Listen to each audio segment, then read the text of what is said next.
Today we're focusing on the importance of Great Plains grasslands and the ways farmers and ranchers are working to protect this valuable resource from woody plant encroachment. Let's head to Nebraska to see the partnerships and the strategies in place that are making a real difference on the land.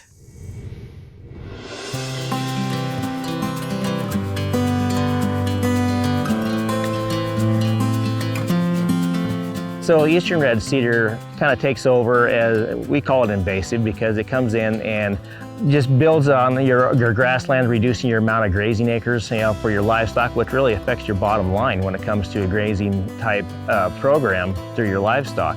Over time, and it kind of sneaks up on you, you can imagine, I see a few small cedars, and then eventually they become larger and they become seed producing, and those just end up creeping across the landscape. We've got to do something. We've got to react quickly, because now it is almost beyond what we can do. We are the front line. I believe this is becoming a war against the woody encroachment in Nebraska as more and more landowners becoming aware of the threat and the shift in the biome. It's not just a localized problem on localized ranches. It's a biome threat. It's a biome problem. The grasslands of the Great Plains are under this threat of the woody encroachment. The fight to defend the core of Nebraska's grasslands from the invasion of eastern red cedar trees and other woody plants is being waged across the state in a variety of ways. Prescribed burning is a great management tool because it allows you to get some control on these areas that are super steep and that are inaccessible to any other type of control method by wheeled equipment and that kind of thing. But the other thing is probably the most cost effective in terms of cost per acre. And it does the most thorough job. Producers are using fire because not only is it economical, they're able to spend just a few dollars per acre with fire compared to hundreds of dollars per acre whenever they're trying to address the wide woody infestation. That's one reason. Another big reason why we use fire now, we're starting to bring fire back, is that fire addresses all aspects of the encroachment process. Having that scheduled, rotational, prescribed fire is essential to keep that woody vegetation at bay. In the Nebraska Sandhills, George and Barb Cooksley have used mechanical removal to clear cedar trees, and Barb has made it her mission to keep up the fight every day. I don't go out in the pastures without my lopping shears and a collapsible handsaw. I've set a personal goal for the last 8 years of 1,000 trees that I personally get, and that does not include my grinder chipper or what the rest of the ranch crew has. Every vehicle at the ranch has this equipment in it, and it's so easy. It's like cutting thistle. You see it, you take care of it, and then you don't have to worry about it again. As the Region 7 Vice President for the National Cattlemen's Beef Association, Barb also helped get NCBA policy passed, seeking support for the ongoing efforts to protect Great Plains grasslands. So we did come up with national policy on addressing woody encroachment because it's important. We're the last intact grassland left. If we lose this, that impacts our grazing. That impacts our packing, that impacts our consumer down the road. So I think we can bring everyone in on this. Even our public now can recognize not just the beauty, but the importance of keeping it as a grassland.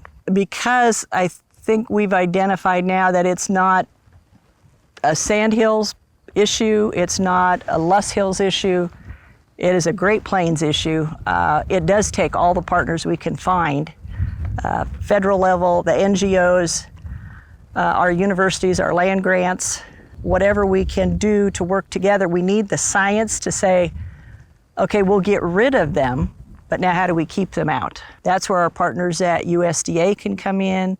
When Nebraska was being settled, it was thought more trees would be beneficial in improving the land.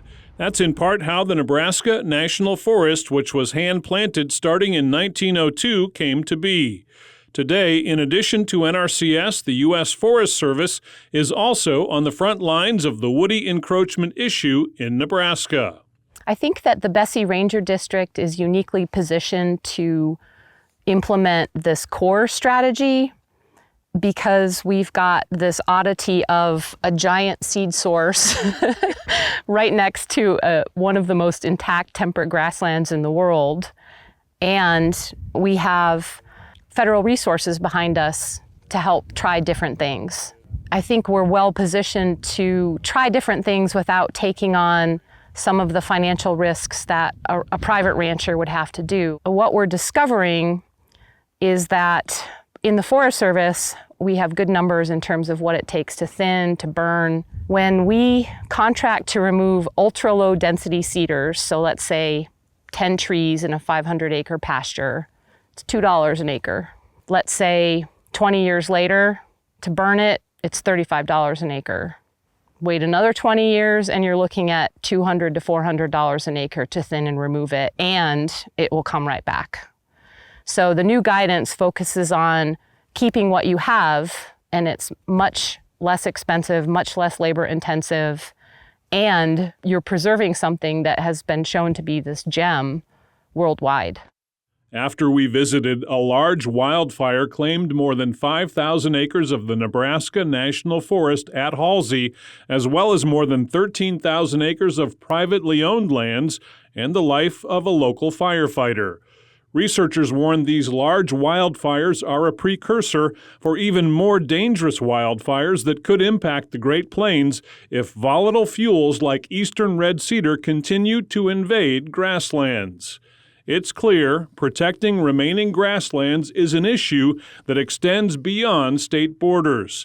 That's why Oklahoma, Kansas, Nebraska, and South Dakota are now joined together in the Great Plains Grasslands Initiative, or GPGI. GPGI is the first time ever in Nebraska that we've really focused our energy on the grasslands of Nebraska through this initiative, and we are able to work with producers to address their resource concerns and implement conservation practices on their specific operations. The Great Plains Grassland Initiative in Nebraska, we've adopted it through our EQIP program, or Environmental Quality Incentives Program, and that they've got 4 focal areas set aside in Nebraska where landowners are eligible to receive funding through the EQIP program to help offset things like brush management, cutting cedar trees, grazing deferment to prepare for prescribed burning itself. All those practices are eligible. It's really amazing to see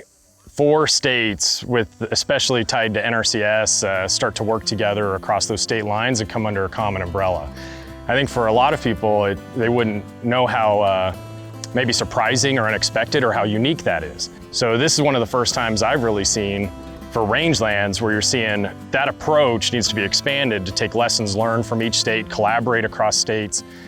That's huge opportunities, because that means we're able to expand our scope and vision and really understand how to deal with this more broadly.